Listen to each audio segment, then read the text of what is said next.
किताब मुकद्दस में से करंथियों के नाम पौलुस रसूल के पहले खत के 5वें बाब की तिलावत यहाँ तक सुनने में आया है कि तुम में हरामकारी होती है, बल्कि ऐसी हरामकारी जो गैर कौमों में भी नहीं होती। चुनांचे तुम में से एक शख्स अपने बाप की बीवी को रखता है और तुम अफसोस तो करते नहीं ताकि जिसने ये काम किया वो तुम में से निकाला जाए, बल्कि शेखी मारते हो। लेकिन मैं गो जिस्म के एतबार से मौजूद न था मगर रूह के एतबार से हाजिर होकर गोया बहालत मौजूदगी ऐसा करने वाले पर यह हुक्म दे चुका हूँ कि जब तुम और मेरी रूह हमारे खुदावंद यीशु की कुदरत के साथ जमा हो तो ऐसा शख्स हमारे खुदावंद यीशु के नाम से जिस्म की हलाकत के लिए शैतान के हवाले किया जाए ताकि उसकी रूह खुदावंद यीशु के दिन निजात पाए। तुम्हारा फख्र करना खूब नहीं।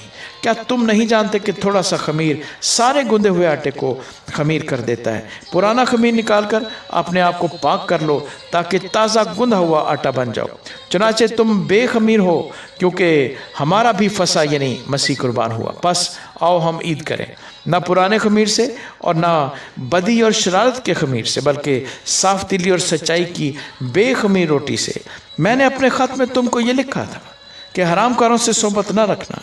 ये तो नहीं कि बिल्कुल दुनिया के हरामकारों या लालचियों या जालमों या बुत परस्तों से मिलना ही नहीं, क्योंकि इस सूरत में तो तुमको दुनिया ही से निकल जाना पड़ता। लेकिन मैंने तुमको दर हकीकत ये लिखा था कि अगर कोई भाई कहलाकर हरामकार या लालची या बुत परस्त या गाली देने वाला या शराबी या जालिम हो तो उससे सोबत न रखो, बल्कि ऐसे के साथ खाना तक न खाना, क्योंकि मुझे बाहर वालों पर हुक्म करने से क्या वास्ता?